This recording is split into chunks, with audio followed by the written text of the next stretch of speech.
আসসালামু আলাইকুম everyone. Senior ma'am গল্পে সিজন 2 শেষ পার্ট। তো চলো বেশি কথা না কইয়া গল্প শুরু করা যাক। আসলে 8 মাস আগে পরি ম্যামের এই অবস্থার জন্য দায়ী ওই ছেলেই পরি ম্যামকে শারীরিকভাবে নির্যাতন করেছিল। সাকিবের কথা শুনে আমার হাতের ফোনটা কেঁপে উঠলো। এক মুহূর্তে মাথার সব রক্ত যেন গরম হয়ে গেল। তারপর আমি বললাম, কি তুই কি বলছিস এইগুলো? সাকিব বলল, হ্যাঁ দোস্ত, আমি নিজের কানে শুনেছি। ওর বন্ধুদের বলছিল ওই মেয়ে এখনো বেঁচে আছে, যাকে 8 মাস আগে মেরে ফেলতে চাইছিলাম। সেই দিন কলেজে ম্যাম ওকে থাপ্পড় মারার পর কিছুই বলেনি, কিন্তু পরে সারাক্ষণ ম্যামের প্রতি নজর রাখতো। সুযোগ বুঝে ম্যামের এই সর্বনাশ করেছে। এইসবের মাস্টার মাইন্ড হলো ওই শয়তান। আমার চোখ নিমিষেই লাল হয়ে উঠলো। দাঁত চেপে ধরলাম, তারপর বললাম, এই কুত্তার বাচ্চাকে আমি ছাড়বো না। শপথ করে বলতেছি, ওর জীবনটা আমি তছনছ করে দিব। সাকিব বলল, দোস্ত প্লিজ তুই উত্তেজিত হোস না। আমি বললাম, উত্তেজিত? তুই এটা শুনে আমাকে কিভাবে শান্ত হতে বলছিস? আমি কিভাবে শান্ত থাকবো? সে আমার ম্যামের সাথে যা করেছে আমি তাকে বাঁচতে দিব না বলেই ফোন কেটে দিলাম। বুকের ভেতর শুধু আগুন আর আগুন। বিছানায় শুয়ে থাকলেও চোখে ঘুম নেই। প্রতিটা মিনিটে মনে হচ্ছিল কাল সকালেই তার বিচার হবে। সারা রাত ছটফট করার পর খুব সকালে ঘুম থেকে উঠলাম। উঠেই আমি আমার চেনা 3জন বন্ধুকে ফোন দিলাম, রানা, লিমন আর বাবু। ওরা জানে আমি রেগে গেলে কি হয়। ওদেরকে সব জানালাম, শোন, আজকে ওর খবর করে দিব। 1 ঘন্টার মধ্যে ওকে খুঁজে বের করা চাই। রানা বলল, ওকে দোস্ত, চিন্তা করিস না, ওর ঠিকুচি বের করছি বলে ওরা খুঁজতে বের হলো। আমি দাঁত চেপে বসে আছি, হাতের আঙ্গুল ভাগ করে টান মারছি যেন নিজেকে সামলাতে পারি, কিন্তু প্রতিটা মিনিটে রাগ বাড়ছে। 1.5 ঘন্টা পর রানা ফোন দিয়ে বলল, দোস্ত ওকে পেয়ে গেছি, কলেজের পিছনের গলিতে সিগারেট খাচ্ছে। আমি বললাম, দাঁড়া আমি আসছি। আমি তড়িঘড়ি করে বের হলাম। কলেজের পিছনের গলিতে যেতেই দেখি রানা, লিমন, বাবু আর সাকিব দাঁড়িয়ে আছে। রানা বলল, দোস্ত দেখতো ওই ছেলেটা কিনা। আমি দূর থেকে দেখি ও দাঁড়িয়ে আছে, হাসাহাসি করছে কারো সাথে। আমার চোখে অন্ধকার নেমে এলো। তারপর আমি বললাম, হ্যাঁ ওই কুত্তার বাচ্চাই। একটু পরে সেও আমাকে দেখতে পেল। ও আমাকে দেখেই চমকে উঠলো, পিছনে সরে যেতে চাইলো। আমি এক দৌড়ে ওর কলার ধরে টেনে আমাদের গাড়িতে তুললাম। তারপর ওকে আমরা সবাই মিলে সেই পরিত্যক্ত গ্যারেজে নিয়ে আসলাম, যেখানে ম্যামকে ও শারীরিকভাবে নির্যাতন করা হয়েছে। ও জায়গাটা দেখেই চমকে উঠলো। তারপর আমি বললাম, কিরে জায়গাটা চিনতে পারছিস? 8 মাস আগে এখানে কি করছিস মনে আছে? হৃদয় বলল, আমি কিছু জানি না, তোরা আমাকে এখানে এনেছিস কেন? আমি আর ওর কথা শুনলাম না, সরাসরি এক ঘুষি মারলাম মুখে। ও মাটিতে ধপ করে পড়ে গেল। রানা, লিমন আর বাবু পেছন থেকে চিৎকার করলো, মার দোষ, এদের ছাড় দেওয়া যাবে না, এরা সমাজের আবর্জনা। আমি ঝাঁপিয়ে পড়ে বুকের উপর বসে একের পর এক ঘুষি মারতে লাগলাম। ওর নাক দিয়ে রক্ত ঝরছে, কিন্তু আমি থামছি না। পায়ের লাথি, মুষ্টির আঘাত, যতদিনের জমা রাগ সব ঢেলে দিলাম। আমি বললাম, শালা কুত্তার বাচ্চা, আমার ম্যামের দিকে চোখ দিছোস, তোরে আমি শেষ করেই ফেলবো, আমি তোর হাড় ভেঙে ফেলবো বলেই আবার দিতে লাগলাম কয়েকটা। কিছুক্ষণ পর সাকিব আর রানা আমাকে ধরে বলল, অনেক হয়েছে, এখন ওকে ছেড়ে দে, না হলে ও মরে যাবে, পরে ঝামেলা হয়ে যাবে। আমি বললাম, মরুক শালা, মরাই উচিত। তারপর সাকিব আর রানা আমাকে তার উপর থেকে টেনে তুললো। সাকিব আর রানা আমাকে 2 পাশে ধরে রাখলো। আমি শেষবার কলার ধরে চোখে চোখ রেখে বললাম, শোন, আর কোনোদিন ম্যামের সাথে কিছু করা তো দূরে থাক, উনার কাছে গেলেই তোর লাশ কেউ খুঁজে পাবে না। ছেলেটা এত মার খাওয়ার পরও আমাকে বলল, তুই জানিস না কার গায়ে হাত দিয়েছিস, তোকে আমি দেখে নিব। অনেক হচ্ছে সবচেয়ে বিশ্বস্ত বুকমেকার, পিএসজি এবং সিরিয়া এই অ্যাপের অফিসিয়াল পার্টনার। এই অ্যাপে আপনি cricket, football, tennis live match দেখে এবং তাদের ভবিষ্যৎবাণী করে সহজেই অর্থ উপার্জন করতে পারবেন। সেই সাথে বিএমডব্লিউ গাড়ি, আইফোন, ল্যাপটপ এবং আরো অনেক নগদ পুরস্কার জেতারও সুযোগ রয়েছে। এই অ্যাপটিতে আপনি ক্র্যাশ ক্রিস্টাল, 21 ইত্যাদি গেম খেলে সহজেই আয় করতে পারবেন। আপনি বিকাশ, নগদ, রকেট, ব্যাংক, ক্রিপ্টো, পেপাল এবং অন্যান্য সহজ পদ্ধতির মাধ্যমে সহজেই আপনার জেতা টাকা তুলতে পারবেন। এখানে আপনি 24 ঘন্টা 7 দিন গ্রাহক সহায়তা পাবেন। তাই এখনই গুগলে অনেক সার্চ করে প্রথম ওয়েবসাইটে গিয়ে রেজিস্ট্রেশন করুন। আর হ্যাঁ, রেজিস্ট্রেশনের সময় আমার প্রোমো কোড VOTO7 ব্যবহার করে প্রথমবার ডিপোজিটে 20,000 টাকা পর্যন্ত পান। বলার সাথে সাথে ছেলেটির মুখে আরেকটি ঘুষি মেরে বললাম, এই তুই আমাকে কি দেখাবি রে? দেখা, এখনই দেখা। তারপর আমার বন্ধুরা আমাকে সেখান থেকে টেনে বের করে নিয়ে আসলো। এখন একটু রিল্যাক্স লাগছে। তারপর সেখান থেকে সোজা বাসায় চলে আসলাম। এসে দেখি ম্যাম ছাদে বসে চা খাচ্ছে। আমি আগে আমার রুমে গেলাম। ফ্রেশ হতেই দেখি ম্যাম আমার রুমে আসলো। এসে আমাকে বলল, এত সকালে কোথায় গিয়েছিলেন? আমি তোমার রুমে আসছিলাম, এসে দেখি তুমি নেই। আমি আর ম্যাডামকে সত্যি কথা জানালাম না, জানালে হয়তো ম্যাম আবার চিন্তা করা শুরু করবে। তাই আমি বললাম, একটা জরুরি কাজে বাইরে গিয়েছিলাম। ম্যাম বলল, কি কাজ আমাকে বলা যাবে না? আমাকে বললে সমস্যা কি? আমি বললাম, আরে না, কোনো সমস্যা নেই, আমার একটা বন্ধু আছে সাকিব, ও ডাকছিল তাই দেখা করতে গিয়েছিলাম। ম্যাম বলল, ও আচ্ছা, কিছু খাইছো? আমি বললাম, না, খাওয়া হয়নি। ম্যাম বলল, তাহলে আসো, এক কাপে দুইজন চা খাই। আমি বললাম, কি? ম্যাম বলল, অবাক হচ্ছ কেন, খাবা না? আমি বললাম, আজকে এত রোমান্টিক মুডে, ব্যাপার কি ম্যাম? ম্যাম বলল, তুমি তো আমাকে রোমান্টিক বানিয়েছো, সব তোমার দোষ, এখন তোমাকে ছাড়া একটুও ভালো লাগে না। আমি বললাম, বুঝলাম ম্যাম। ম্যাম বলল, এখন চা খাবা নাকি আমি চলে যাব? আমি বললাম, আরে খাচ্ছি তো ম্যাম, এত রাগ করেন কেন? বলেই ম্যামের হাত থেকে চায়ের কাপটা নিয়ে আমি চুমুক দিলাম। আমার ম্যাম আমার হাত থেকে ওই চায়ের কাপটা নিয়ে আবার ম্যাম চুমুক দিল। ম্যামের ঠোঁটের ছোঁয়া লাগা কাপটা আমার হাতে পেয়ে আমি এক মুহূর্তের জন্য থমকে গেলাম। মনে হলো চায়ের গন্ধের সাথে সাথে ম্যামের হালকা সুগন্ধও মিশে গেছে। হঠাৎ করেই মাথায় উষ্ণ একটা ঢেউ বয়ে গেল। ম্যাম হালকা হাসি দিয়ে বলল, কি হলো, এমন করে কি দেখছো? কাপের ভেতরে কোনো ফুল ফুটছে নাকি? আমি বললাম, ফুল না ম্যাম, মনে হয় প্রেম ফুটছে। ম্যাম ভুরুকুসকে চায়ের কাপে চুমুক দিয়ে বলল, এত মিষ্টি কথা বলো কেন তুমি? আমাকে লজ্জা দাও কেন? আমি হালকা ঠাট্টা করে বললাম, আপনাকে লজ্জা দিতে আমার ভালোই লাগে ম্যাম, আপনি লজ্জা পেলে চোখের চাউনিটা অন্যরকম হয়ে যায়। ম্যাম একদম তাকিয়ে রইল আমার দিকে চুপচাপ, তারপর আস্তে করে কাপটা টেবিলে রেখে বলল, জানো, তোমাকে যত বেশি দেখি তত বেশি মনে হয় তোমাকে ছাড়া থাকতে পারবো না। আমি মুচকি এসে বললাম, আমাকে ছাড়া কখনো থাকতেও হবে না ম্যাম। আরো কিছুক্ষণ কথা বললাম ম্যামের সাথে, তারপর আম্মু ডেকে গেল আমাদের নাস্তা করার জন্য। নাস্তা শেষ করে আমি আমার রুমে চলে আসলাম। ভেবেছিলাম একটু বিশ্রাম নেব, কিন্তু দরজায় টকটক শব্দ। দরজা খুলতেই দেখি ম্যাম দাঁড়িয়ে আছে, হাতে একটা ছোট্ট বাক্স। আমি অবাক হয়ে বললাম, কি আছে বাক্সে ম্যাম? ম্যাম হালকা হাসি দিয়ে বলল, তোমার জন্য, খোলো তো দেখো। আমি বক্সটা খুলতেই দেখি ভিতরে একটা সুন্দর ব্রেসলেট, নামটা খোদাই করা, রাকিব। আমি ম্যামকে বললাম, ম্যাম এটা কেন দিলেন? ম্যাম বলল, কারণ আমি চাই যখনই তুমি হাতের দিকে তাকাবে আর তখনই তোমার মনে পড়বে আমি তোমার জন্যই আছি। আমি হালকা মুচকে এসে ব্রেসলেটটা হাতে পরে নিলাম আর বললাম, থ্যাংক ইউ ম্যাম, আমার খুব পছন্দ হয়েছে। এমন সময় আমার ফোনে একটা অজানা নাম্বার থেকে মেসেজ এলো, তোর আজকের কাণ্ড ভুলে যাস না, আমি আসছি, এবার তো সিনিয়র ম্যাম আমার থেকে আর রক্ষা পাবে না। মেসেজ পড়ে আমার হাত কেঁপে গেল। ম্যাম সেটা লক্ষ্য করলো আর বলল, কি হলো, কে মেসেজ দিয়েছে? আমি তাড়াতাড়ি ফোন লক করে বললাম, কিছু না ম্যাম, ভুল করে আসা মেসেজ। কিন্তু ভিতরে ভিতরে বুঝে গেলাম হৃদয় এত সহজে ছেড়ে দেবে না। আর এবার সে শুধু আমার পিছনে না, ম্যামের দিকেও নজর দিয়েছে। ম্যাম চিন্তা করবে বলে ওইসব চিন্তা বাদ দিয়ে ম্যামের সাথে গল্প করতে লাগলাম। এভাবে আমাদের প্রেমের খুনসুটিতে আরো 15 দিন কেটে গেল। একদিন বিকেলে ম্যাম এসে আমাকে বলল, শোনো রাকিব। আমি বললাম, ম্যাম বলেন। ম্যাম বলল, চলো না আজকে একটু বাইরে থেকে ঘুরে আসি। আমি বললাম, আজকে? ম্যাম বলল, এখনই। আমি ম্যামকে একটু রাগানোর জন্য বললাম, কিন্তু ম্যাম এখন তো কাজ আছে আমার। বলার সাথে সাথে ম্যাম লুচির মতো ফুলে উঠলো আর আমাকে বলল, তোমার তো শুধু কাজ আর কাজ, আমার জন্য কোনো সময় নেই, থাক, তোমার মতো ব্যস্ত মানুষের সাথে কি আর ঘুরতে যাওয়া যায়? বলেই ম্যাম একেবারে ঘুরে দাঁড়ালো, অভিমানী মুখে চলে যেতে লাগলো। আমি আর চুপ করে বসে থাকতে পারলাম না। হঠাৎ পিছন থেকে এগিয়ে গিয়ে ম্যামকে আলতো করে জড়িয়ে ধরলাম। তারপর ম্যামের ঘাড়ে আমার থুতনি রেখে আলতো করে চুমু দিয়ে বললাম, আরে ম্যাম, এভাবে রাগ করলে আমি তো মরে যাব। আপনার এই মিষ্টি অভিমান দেখার জন্যই আমি এটা করলাম, আপনার জন্য আমি সবকিছু করতে রাজি। ম্যাম হাসি চেপে বলল, তাই নাকি, তাহলে রাজি ঘুরতে যেতে? আমি বললাম, রাজি রাজি, তবে একটা শর্ত আছে। ম্যাম বলল, কি শর্ত? আমি বললাম, আমাকে খুব বেশি ভালোবাসা দিতে হবে আজকে। ম্যাম হালকা লজ্জা পেয়ে বলল, তা হবে না, তা হবে না, তুমি না একদম দুষ্ট ছেলে। আমি বললাম, দুষ্টামি দেখানোর সুযোগ পাইলাম কই? ম্যাম বলল, শরত। বলেই ম্যাম আমার থেকে জড়িয়ে ধরা অবস্থাটা ছাড়িয়ে মুচকে এসে একটু লজ্জা পেয়ে নিজের রুমে দৌড়ে চলে গেল। আমি ওই সুযোগে রেডি হয়ে নিলাম, বাইরে ম্যামের জন্য অপেক্ষা করছি।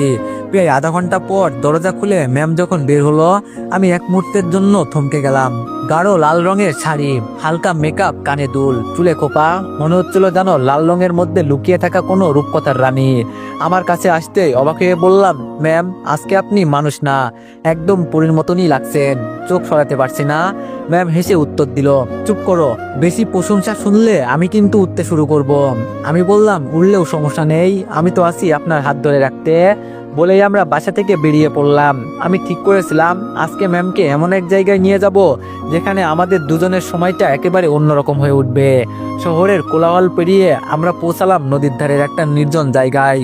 সূর্য ডুবতে বসেছে, চারিদিকে কুমলা আর লাল আলোয় নদীর জল চকচক করছে। হালকা বাতাসে শাড়ির আঁচল উড়ছে, আর ম্যামের চুলের গন্ধ আমার নাকে এসে লাগছে। আমি চুপচাপ দাঁড়িয়ে ম্যামের চোখের দিকে তাকিয়ে বললাম, ম্যাম, যদি এই মুহূর্তটা থেমে যেত, আমি চাইতাম সারা জীবন আপনাকে এভাবেই দেখে যেতে।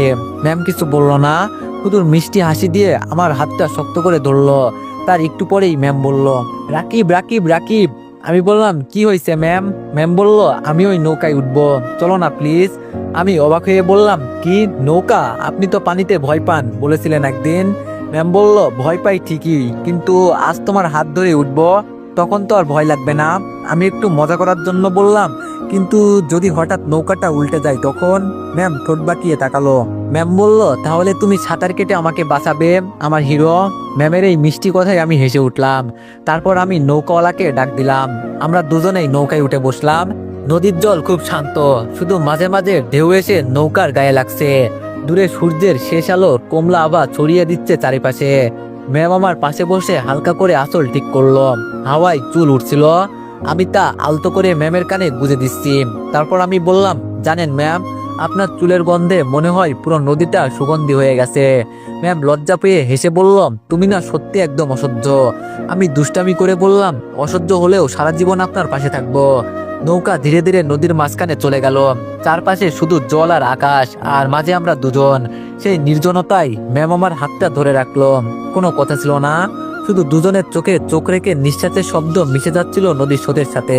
হঠাৎ আমি আলতো করে বলে উঠলাম, ম্যাম, আমি চাই এই নৌকাটা যেন কখনো তীরে না লাগে। ম্যাম বলল, পাগল, তীরে না লাগলে তো তোমার সাথে চিরকাল এই নদীতে আটকে পড়তে হবে। আমি বললাম, আমার তাতেও কোনো আপত্তি নেই, হি হি। ম্যাম বলল, শরত। আরো কিছুক্ষণ সেখানে থাকলাম। সন্ধ্যা নেমে আসছিল, দূরে ঘরের বাতির আলো গুলো জ্বলতে শুরু করছে। নৌকা ধীরে ধীরে ঘাটে ফিরে এলো। নেমে আমরা পাশাপাশি হাঁটা শুরু করলাম শহরের দিকে। শহরের রাস্তার লাইটগুলো জ্বলেছে, আর হালকা ঠান্ডা বাতাস বইছে। আমি আলতো করে ম্যামের হাত ধরলাম। তারপর ম্যাম আমাকে বলল, রাকিব, কি করছো? সবাই দেখবে, হাত ছাড়ো এখন। তখন আমি হাতটা আরো শক্ত করে ধরে ম্যামের দিকে তাকিয়ে বললাম, দেখুক না, আমি তো আর চুরি করছি না, আমি শুধু আমার পৃথিবীটাকে ধরে আছি। কার বাপের কি? ম্যাম মুচকে এসে কিছু না বলে হাঁটতে লাগলো। আমি আবার দুষ্টামি করে বললাম, জানেন ম্যাম, আপনার হাতটা ছেড়ে দিলে মনে হয় যেন পুরো পৃথিবীটাই হারিয়ে ফেলছি। ম্যাম হালকা হেসে উত্তর দিল, তুমি না যতটা দুষ্টু ততটাই মিষ্টি। রাস্তা দিয়ে হাঁটতে হাঁটতে হঠাৎ ম্যাম থেমে গেল। আমি অবাক হয়ে তাকালাম, দেখি রাস্তার কোণে ছোট্ট একটা আইসক্রিমের দোকান। রঙিন বাতি ঝিকমিক করছে। ম্যামের চোখে যেন ছোট্ট শিশুর মতো ঝিলিক এসে গেছে। ম্যাম ঠোঁট কামড়ে হালকা লাজুক ভঙ্গিতে বলল, রাকিব, আমি আইসক্রিম খাবো। আমি মুচকে এসে বললাম, কিন্তু ম্যাম, এত রাতে ঠান্ডা লাগবে তো। ম্যাম সাথে সাথে মুখটা বাচ্চাদের মতো করে বলল, আরে ধুর, আমি কি ছোট বাচ্চা নাকি যে ঠান্ডা লাগবে? আমার আইসক্রিম এখনই লাগবে, যাও কিনে এনে দাও। বলেই ম্যাম আমাকে ঠেলতে লাগলো। আমি হাসি চেপে রেখে বললাম, আচ্ছা আচ্ছা, এখনই কিনে দিচ্ছি, কিন্তু আবার একটা শর্ত আছে। ম্যাম চোখ ছোট করে বললাম, তুমি কি কখনো শর্ত ছাড়া কিছু করো না? আমি বললাম, আইসক্রিম খেলে বলেন, না হলে আমি চললাম। ম্যাম বলল, আচ্ছা আচ্ছা, ঠিক আছে, বলো কি শর্ত? আমি বললাম, হ্যাঁ, এই তো লাইনে আছেন, তো শর্ত হলো, আমি বললাম, একটা আইসক্রিম কিনবো, আর আমাকেও সেই আইসক্রিম খেতে দিতে হবে, মানে এক আইসক্রিম দুইজন মিলে খাবো। ম্যাম বলল, ওরে দুষ্টু, পেটে পেটে এত কিছু। আমি বললাম, লাগলে বলেন, না হলে চললাম। ম্যাম বলল, আচ্ছা ঠিক আছে, তাও রাজি, তবুও আইসক্রিম কিনে দাও। আমি বললাম, ওকে, তাহলে আপনি এখানেই থাকেন, আমি ওই পাশে গিয়ে আইসক্রিম নিয়ে আসছি। বলেই আমি ম্যামকে রেখে রাস্তার এপারে চলে আসলাম। তারপর একটা চকলেট ফ্লেভারের আইসক্রিম নিলাম। হঠাৎ একটা বিকট আওয়াজ কানে আসলো, আর আমি সাথে সাথেই পিছনে তাকালাম। আর যা দেখলাম তা দেখে আমার পায়ের মাটি এক নিমিষেই সরে গেল, কারণ দেখলাম ম্যাম রক্তাক্ত অবস্থায় রাস্তায় পড়ে আছে। ম্যামকে একটা কার ধাক্কা মেরে পালিয়ে যাচ্ছে। কারের দিকে তাকিয়ে দেখি হৃদয় ছেলেটি আমার দিকে তাকিয়ে হাসতেছে, তার মানে সেই ম্যামকে ধাক্কা দিয়েছে। এইসব কাণ্ড দেখে আমি কিছুক্ষণের জন্য থ হয়ে দাঁড়িয়ে রইলাম। কি হয়ে গেল কিছুই বুঝলাম না। তারপর আমি ম্যাম বলে একটা চিৎকার দিলাম, বলে ওনার কাছে এক দৌড়ে ছুটে গেলাম। ওখানে থাকা সব মানুষের কাছে গিয়ে ভিড় জমিয়ে ফেললো। আমি ম্যামের মাথাটা আমার কোলে তুলে অনেক জোরে কান্না করতে লাগলাম। ম্যাম আমার দিকে তাকিয়ে হা করে জোরে জোরে দুইবার শ্বাস নিল, মনে হচ্ছে কিছু বলতে চাচ্ছে। তারপরই ম্যামের চোখ দুটো বুঝে গেল। আমার হাত পা যেন অসাড় হয়ে এলো। তারপর সবাই ম্যামকে ধরাধরি করে কাছের একটা হাসপাতালে নিয়ে আসলাম। হাসপাতালে নিয়েই ম্যামকে অপারেশন থিয়েটারে নেওয়া হলো। মাথা দিয়ে অনেক ব্লিডিং হচ্ছে। আমার শার্ট ম্যামের রক্ত দিয়ে ভিজে আছে। আমি পাশের চেয়ারে ধপ করে বসে পড়লাম। মনে হচ্ছে সবকিছু আবার হারিয়ে ফেলবো। কেমন আমি কেঁদেই যাচ্ছি, সান্ত্বনা দেওয়ার মতো কেউ নেই। কিছুক্ষণ পর আমি অ্যাক্সিডেন্টের কথা ফোন করে আমার আম্মুকে জানিয়ে দিলাম। শুনেই আমার আম্মু কান্না করতে লাগলো। সাথে ম্যামের আম্মুকেও জানিয়ে দিল আমার আম্মু ওনারা আসতেছে। আমার আব্বুকেও আম্মু ফোন করে জানিয়ে দিল। আব্বু দিনাজপুর থেকে সাথে সাথে রওনা করেছে। কিছুক্ষণের মধ্যে আম্মু আর ম্যামের আব্বু আম্মু সবাই হাসপাতালে পৌঁছে গেল। এসে ওনারা কান্না করতে লাগলো। তারপর আমি বললাম, সরি আম্মু, আমার জন্যই এমন হলো। ম্যামকে যদি না নিয়ে বের হতাম আজকে তাহলে এরকম কিছুই হতো না। আম্মু বলল, প্লিজ তুই এমন করে বলিস না। প্রায় 1 ঘন্টা পর আমার আব্বু চলে আসলেন। এসেই বললেন, কি করে এরকম হলো, কে এরকম করেছে, আমরা তাকে খুঁজে বের করব। অ্যাক্সিডেন্ট হয়েছে, তাই পুলিশ কেসও হয়েছে। কিছুক্ষণ পর পুলিশ আসলো। আমরা পাশের মল থেকে সিসি ক্যামেরায় ফুটেজে দেখেছি কে এরকম করেছে এবং আমরা তাকে গ্রেপ্তারও করেছি। তার সর্বোচ্চ শাস্তির জন্য আবেদন করব, চিন্তা করবেন না বলে উনি চলে গেলেন। প্রায় আরো 2 ঘন্টা পর অপারেশন থিয়েটার থেকে ডাক্তার বের হলেন। সবাই আগ্রহ নিয়ে ডাক্তারের কাছে ছুটে গেলেন। আমিও গিয়ে বললাম, ডাক্তার, ম্যামের কি অবস্থা? ডাক্তার বলল, রোগী আপনার কি হয়? আমি বললাম, আমার পুরো পৃথিবী, আমার হবু বউ। এখন বলেন ও কেমন আছে? ডাক্তার বলল, এখনো ঠিক আছে, আমরা তো ওকে বাঁচিয়ে নিয়েছি, এখনো জ্ঞান ফিরেনি, আমরা বেডে শিফট করে দিচ্ছি, দেখা যাক কি হয়, চিন্তা করবেন না বলেই ডাক্তার চলে গেলেন। কিছুক্ষণ পর ম্যামকে বেডে শিফট করা হলো। এখন রাত প্রায় 11টা বাজে, কিন্তু কারো বাসায় যাওয়ারই কোনো নাম নেই। আমি ম্যাডামের বেডের পাশে ওনার হাতটা শক্ত করে ধরে মনমরা হয়ে বসে আছি। আঙ্কেল এসে বলল, রাকিব, তোমার আব্বু আম্মুকে নিয়ে সবাই বাসায় যাও, আমি এখানে আছি। আমি বললাম, না, আমি ওকে ছাড়া এখান থেকে এক পাও যাব না। আঙ্কেল বলল, বুঝার চেষ্টা করো বাবা, তুমি ওর শোকে অনেক অসুস্থ, তোমারও ঘুমের প্রয়োজন। আমি বললাম, আমি কিছুই বুঝতে চাই না, আমি ওর পাশেই থাকতে চাই। আব্বু আমার আম্মু আর আন্টিকে নিয়ে বাসায় চলে গেলেন। আমি আর আঙ্কেল রয়ে গেলাম। আঙ্কেল বাইরে খাবার আনতে গেছে আর আমি সব সময় ম্যামের হাত ধরে পাশেই বসে আছি। খাবার আনার পর আঙ্কেল আমাকে খেয়ে নিতে বললেন। খেতে না চাইলেও শরীর খারাপ করবে তাই আঙ্কেল জোর করেই খাইয়ে দিলেন। রাত 12:30। হাসপাতালের করিডোরে নিস্তব্ধতা। মাঝে মাঝে শুধু নার্সদের পায়ের শব্দ আর মনিটরের বিপ বিপ আওয়াজে কানে ভেসে আসছে। আমি এখনো ম্যামের হাত শক্ত করে ধরে বসে আছি। চোখ দুটো টনটন করছে ঘুমে, কিন্তু মন ঘুমাতে দিচ্ছে না। হঠাৎই দেখি ম্যামের আঙ্গুল একটু নড়ে উঠল। আমি চমকে উঠে তাকালাম ম্যামের মুখের দিকে। মনিটরে ম্যামের হার্টবিট একটু বেড়ে গেল। ধীরে ধীরে ম্যামের চোখের পাতাগুলো কেঁপে উঠল, যেন অনেক অন্ধকারের ভিতর থেকে আলোয় ফিরতে চাইছে। আমি কাপা গলায় বললাম, ম্যাম। ম্যাম কষ্ট করে চোখ খুলল, দৃষ্টিও অস্পষ্ট, ঠোঁট সামান্য নড়ল আর বলল, রাকিব। আমার বুকের ভিতর কেমন ধপ করে উঠল। আমি তাড়াতাড়ি নার্স ডাকলাম। নার্স এসে প্রেশার মাপতে লাগলেন, কিছু ওষুধ চেক করলো। আঙ্কেলও বাইর থেকে ছুটে চলে আসলো। নার্স সব চেক করে তারপর বলল, ওনার মাত্র জ্ঞান ফিরেছে, তাই ধীরে কথা বলবেন, রোগীকে চাপ দিবেন না। নার্স চলে যাওয়ার পর আমি ম্যামের দিকে তাকালাম। উনি একটু কষ্টের হাসি দিলেন। তারপর আঙ্কেলের দিকে ওনার চোখ পড়তেই ম্যাম আঙ্কেলকে বলে উঠল, কেমন আছো আব্বু? আমি আর আঙ্কেল এক ঝটকায় ম্যামের দিকে তাকালাম আর চোখ বড় বড় করলাম। ম্যাম আঙ্কেলকে চিনতে পারছে কি করে? তাহলে কি ওনার স্মৃতিশক্তি ফিরে আসছে? আমাদের ওইভাবে তাকানো দেখে ম্যাম আবার বলে উঠল, কি হলো, তোমরা আমার দিকে এমন ভাবে তাকিয়ে আছো কেন? ম্যামের কথা শুনে আঙ্কেলের ঠোঁট কাঁপছে, চোখে পানি টলমল করছে। এতদিন ধরে যেই মানুষটা নিজের বাবাকে চিনতে পারিনি, আজ হঠাৎ তার মুখে আব্বু ডাক্তার শুনে যেন বুকের ভিতর জমে থাকা সব কান্না একসাথে বেরিয়ে আসতে চাইছে। আঙ্কেল কাপা গলায় বললেন, তুই আমাকে চিনতে পারছিস মা? ম্যাম হালকা হাসি দিয়ে দুর্বল হাতটা তুলতে চেষ্টা করলেন। আমি দ্রুত ওনার হাতটা আঙ্কেলের হাতে রাখিয়ে দিলাম। তারপর বললাম, চিনতে পারছি আব্বু, আমার সব মনে পড়েছে। আঙ্কেলের গলা বুঝে এলো, কোনো শব্দ বেরোচ্ছে না, শুধু দু চোখ বেয়ে অশ্রুধারা গড়িয়ে পড়ছে।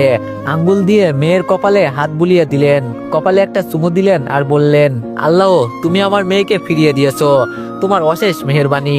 ম্যাম চোখ বন্ধ করে আব্বুর হাত আঁকড়ে ধরলেন, যেন ছোটবেলার মতো বাবার স্নেহের আসলে ফিরে এসেছে।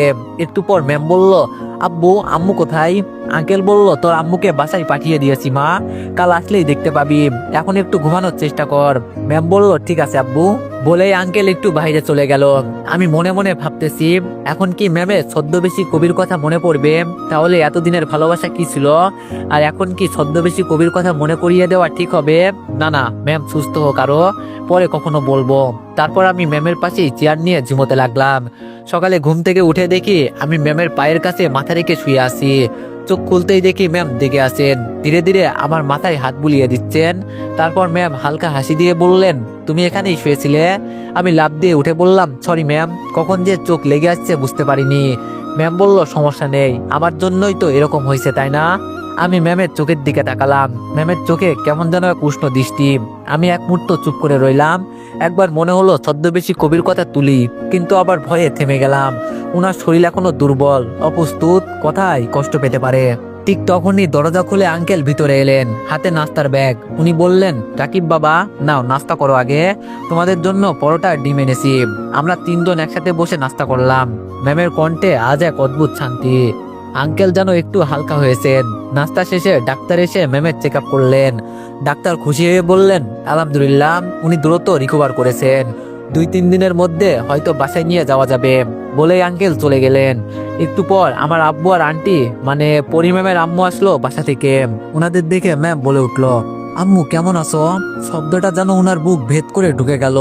উনিও এক ঝটকায় ম্যামের দিকে তাকালেন। আন্টির চোখে জল গড়িয়ে পড়লো গাল বেয়ে। এক দৌড়ে বিছানার পাশে এসে মেয়ের মাথায় হাত রাখলেন। তারপর বললেন, মা, আমার সোনা, তুই তুই আম্মুকে চিনছিস? ম্যামের চোখে জল। দুর্বল হাত তুলে মায়ের গাল ছুঁয়ে বলল, চিনেছে আম্মু, আমার সব মনে পড়েছে। কি করে আমি তোমার গায়ের গন্ধ না চিনে থাকতে পারলাম বলো আম্মু? আম্মুর মুখে আর কোনো শব্দ নেই, শুধু কান্নার শব্দ। ঢুকে গিয়ে মেয়েকে শক্ত করে বুকে জড়িয়ে ধরলেন। ম্যামও বুকের ভেতর মুখ গুজে দিয়ে যেন বহুদিন হারিয়ে থাকা নিরাপত্তার আশ্রয় ফিরে এসেছে। তারপর আমার আম্মু বলল, আল্লাহ তোমার আবার তোমার আম্মুর কোলে ফিরিয়ে দিয়েছে মা। তুই জানোস কত নামাজ, কত দোয়া করেছি তোর জন্য, রাতের পর রাত কেঁদেছি আল্লাহর দরবারে। আজ আমার সব দোয়া কবুল হয়েছে। আন্টি বলল, তুই আমার কাছে থেকেও যখন চিনতি না আমার কত কষ্ট হইতো জানতিস? তোকে আর কোথাও হারাতে দিব না। আঙ্কেল চুপচাপ দাঁড়িয়ে, চোখের কোণে অশ্রু। আমি পাশের চেয়ার ছেড়ে একটু দূরে দাঁড়িয়ে রইলাম। এ যেন এমন এক দৃশ্য যেখানে আমার উপস্থিতি শব্দ হয়ে ভাঙতে পারবে না। ম্যাম দুর্বল কণ্ঠে ফিসফিস করলো, আম্মু, আমি আর কোথাও হারাতে চাই না, আর আমাকে তোমার পাশে আগলে রেখো। আম্মু বলল, না মা, আমি আর কখনো তোকে হারাতে দিব না। এখন তুই শুধু সুস্থ হ, সব ঠিক হয়ে যাবে। এরপর দুইজন একে অপরকে শক্ত করে আঁকড়ে ধরে রইল অনেকক্ষণ। এভাবে আরো 3 দিন স্বপ্নের মতো কেটে গেল। ম্যাম দিন দিন আগের মতো হয়ে উঠতে লাগলো। কিন্তু এখন আমি বুঝতে পারছি না ম্যামের ছদ্মবেশী কবির কথা মনে আছে নাকি। সকালে আমি হাসপাতাল রুমে ঢুকতেই দেখি ম্যাম জানালার পাশে বসে সূর্যের আলোয় মুখ মেখে হাসছে। চুলগুলো অগোছালো, কাঁধে ছড়িয়ে আছে, মুখে হালকা ফর্সা ভাব ফিরেছে। আমি হেসে বললাম, এখন কেমন আছেন ম্যাম? ম্যাম বলল, ভালো লাগছে এখন রাকিব। দুপুরে ডাক্তার রাউন্ডে এসে হালকা হেসে বললেন, কেমন লাগছে আজ? ম্যাম বলল, আলহামদুলিল্লাহ, অনেক ভালো। ডাক্তার বলল, তাহলে ঠিক আছে, সব রিপোর্ট ভালো এসেছে। আজই আপনাদের রিলিজ পেপার তৈরি করা হয়ে যাবে, সন্ধ্যার মধ্যে বাসায় যেতে পারবেন। শুনে সবার চোখে স্বস্তির আলো ফুটে উঠল। সন্ধ্যার সময় হাসপাতাল ছাড়ার প্রস্তুতি শুরু হলো। নার্স এসে স্যালাইন খুলে দিল, সব কাগজপত্র গুছিয়ে দিলাম। আমি ম্যামের ব্যাগ হাতে নিলাম আর আঙ্কেল গাড়ি আনতে গেলেন। ম্যাম ধীরে ধীরে বিছানা থেকে নামলো। আমি তাড়াতাড়ি বললাম, সাবধানে ম্যাম, আমার হাত ধরুন, না হলে পড়ে যাবেন। ম্যাম বলল, থ্যাংক ইউ। আমরা ধীরে ধীরে হাসপাতাল থেকে নেমে এলাম। গেটের বাইরে গাড়ি দাঁড়িয়ে। ম্যামকে আস্তে করে উঠিয়ে দিয়ে আমরাও সবাই উঠে পড়লাম। কিছুক্ষণ পর আমরা সবাই বাসায় এসে পড়লাম। আঙ্কেল ভাড়া মিটাচ্ছে। আমি আর আন্টি ম্যামকে নিয়ে আস্তে আস্তে ভিতরে নিয়ে আসলাম। কিন্তু এবার ম্যাম আন্টিদের ফ্ল্যাটে গেল, মানে ম্যামের আম্মুর সাথে। যাই হোক, আমিও আমাদের ফ্ল্যাটে ঢুকে আমার রুমে চলে আসলাম। এসে সন্ধ্যায় গোসল করলাম। রুমে এসে ড্রেস চেঞ্জ করে ভালো লাগছিল না, তাই শুয়ে পড়লাম। কখন যে ঘুমিয়ে পড়েছি জানি না। ঘুম ভাঙলো রাত 12টার পর। খুব ক্ষুধা পাইছে, তাই নিচে গিয়ে দেখলাম কোনো খাবার নাই। ফ্রিজেও তেমন কিছু পেলাম না, তাই ফ্রিজ থেকে পানি খেয়ে আবার আমার রুমে চলে আসলাম। এসে আবার শুয়ে পড়লাম, কিন্তু কিছুতেই ঘুম ধরছে না। আর পেটে ক্ষুধা থাকলে কি আর ঘুম ধরে? তাই ফোন চালানোর জন্য হাতে নিলাম। ফেসবুকে ঢুকতেই দেখি ম্যাম SMS দিল। ম্যাম বলল, কি ব্যাপার রাকিব, তুমি এত রাতে অনলাইনে? আমি বললাম, অনেক ক্ষুধা লাগছে ম্যাম, তাই ক্ষুধা পেটে ঘুম ধরছে না। ম্যাম বলল, কেন, রাতে খাওনি? আমি বললাম, না ম্যাম, এসেই ঘুমিয়ে পড়েছি। একটু আগে ক্ষুধার জন্য উঠলাম, কিন্তু ফ্রিজে কিছুই নেই। ম্যাম বলল, আচ্ছা এক কাজ করো, ছাদে আসো। আমি বললাম, কি, এত রাতে ছাদে? ম্যাম বলল, আসতে বলেছি, আসো। আমি বললাম, আম্মু যদি জেনে যায়? ম্যাম বলল, আরে বোকা ছেলে, চুপি চুপি আসো। আমি বললাম, আচ্ছা ঠিক আছে। ম্যাম বলল, এই শোনো। আমি বললাম, কি? ম্যাম বলল, 20 মিনিট পর আসো। আমি বললাম, কেন? ম্যাম বললো সেটা তখনই বুঝবা বাই। আমি বললাম বাই ম্যাম বলেই ফোন রেখে দিলাম। রাত প্রায় 1টা বাজে। ম্যাম এই সময় ছাদে যেতে বললো কেন? যাই হোক 20 মিনিট পর আমি চুপি চুপি রুম থেকে বের হয়ে আসলাম। তারপর আশেপাশে ভালো করে নজরদারি করে মেইন দরজা খুললাম। তারপর আমি বের হয়ে হালকা লাগিয়ে দিয়ে এক দৌড়ে ছাদে চলে আসলাম। ছাদে এসে দেখি কেউ নেই, অনেক অন্ধকার। ফোনের স্ক্রিনে তাকিয়ে দেখি 1টা 7 বাজে, কিন্তু এখনো তো ম্যাম হলো না। আমি তো 20 মিনিট পরে এলাম, তাই ম্যামকে SMS করতেই যাব এমন সময় দেখি আমার সামনে থেকে শুরু করে চারিদিকে লাল নীল সবুজ সহ অনেক রঙের বাতি একসাথে জ্বলে উঠলো।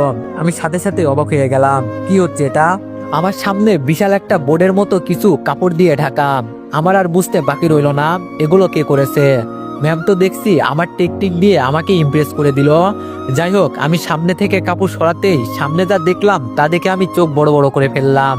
কারণ বোর্ডের চারিপাশে বেলুন দিয়ে সাজানো আর মাঝখানে ফুল দিয়ে লেখা আই লাভ ইউ, আমার ছদ্মবেশী কবিতা। আমি দেখে আর নিজেকে স্থির রাখতে পারলাম না, চোখ দিয়ে পানি পড়ে যেতে লাগলো। তার মানে ম্যাম আমাকে চিনতে পারছে। মনে হচ্ছে আমার পুরো পৃথিবীটা এই লেখাটার উপরই থমকে গেছে। একটু পর কারো আসার শব্দ পেলাম। আমার পিছনে ম্যাম দাঁড়িয়ে আছে।